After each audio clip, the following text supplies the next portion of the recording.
Join the front pieces. Place the side front on the center front and sew the dart area by 0.5 inch. Make a couple of notches along the curve. Notch to the thread line, don't cut through. Sew the other side front to the center front by 0.5 inch and repeat the same process of notching. Now the front upper bodice is ready. Place right side on the right side of the skirt part to make it a dress. Place the upper bodice on fold as well as the skirt part to notch the center. Match up the center, sew from the middle to one side and from the middle to the other side as shown. Repeat this same process on the lining piece. On the upper bodice of the back block, place the side back on the center back, right sides on right sides, sew by 0.5 inch.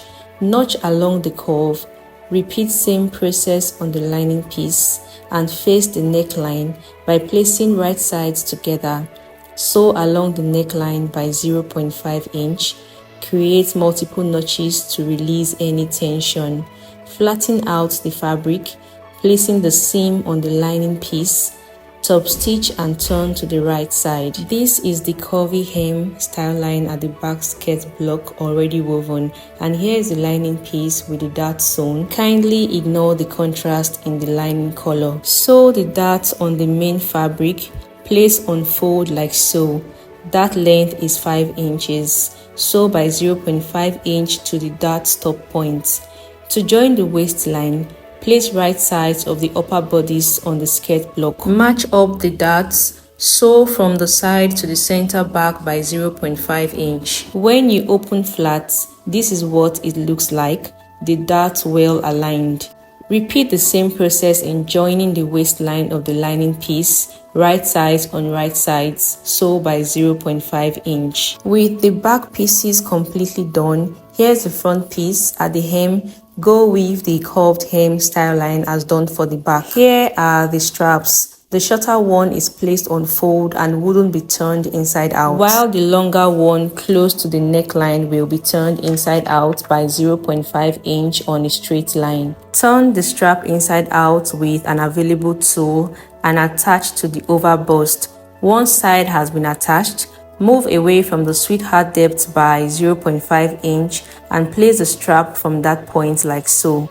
It will be sewn right sides on right sides and flipped upwards. Here it is being sewn by 0.5 inch. Attach the second strap to align or flush with the armhole, right sides on right sides again, and sew by 0.5 inch. Flip both straps up. The longer one will be cut to match up with the shorter strap. To sew the shoulder line, place the straps on the right side of the back bodice, ensuring it matches up with the back neck width. After securing the first strap, place the second strap to align with the armhole line of the back bodice as shown. Secure this in place and cover the seams just made with the lining piece, sewing it down by 0.5 inch. When you're done, here's how the wrong side of the shoulder should look and see the right side. Do well to repeat this process on the other shoulder. Face with the lining and cut off the excess strap. With the shoulders done, we move on to face the over bust with the lining. Make a 0.5 inch notch at the middle depth as shown. Now place right sides of the lining and main fabric together. Pin the middle in place. Pin other areas of the over bust line in place as well. Sew from the armhole to the middle point by 0.5 inch. On reaching the middle point, ensure the needle is inserted into the fabric. Lift up your foot. Turn the fabric to continue the stitch. Drop your foot and sew to the other side of the armhole by 0.5 inch. Notch along the seam line to release any tension and turn inside out to see all we've been sewing. Here is how the front should look. Next, sew the center back in place. The zipper allowance is 1 inch. Mark 1 inch in different positions. The zipper stop point from the waist is 9 inches. Connect the markings. Sew with a loose stitch to the zipper stop point, back stitch and sew to the hem with a normal stitch. To sew the side shape, pin the sides in place. Ensure the waistlines of the front and back is matching up. Pin this point in place and also pin the bust lines of the front and back. Divide the bust circumference by 2. Here it is 18 inches. Divide what you have remaining by 2 again as shown. On the waistline, divide the waist circumference by 2. Here it is 14 inches. Share the remaining space by 2. Go to the hip line 9 inches from the waistline. There you divide the hip circumference by 2 and also share the remaining space there. Connect the markings. Come down by 1 inch from the armhole. There you start your stitch line. Place the dress on fold. Transfer the remaining inches shared on one side to this area. Connect the markings as well. Go ahead to sew the sides down. When both sides has been successfully sewn, the upper section of the dress is ready. Sew the zipper onto the center back. Let's move on to the ruffle pieces. This is an organdy fabric already pleated by 1 inch continuously. The length afterwards is 31 inches. Here is the circle base where the ruffle will sit. Sew by 0.5 inch all round, leaving 2 finger size space to turn inside out. Push out all areas with an available tool. Fold in the space on each other by 0.5 inch and top stitch it closed as shown. Create spiral markings of 0.5 inch space around the circle base. Next, top stitch the ruffle on the lines till you reach the middle. Cut your threads, and counting the layers, we have 4 layers on both ruffle pieces.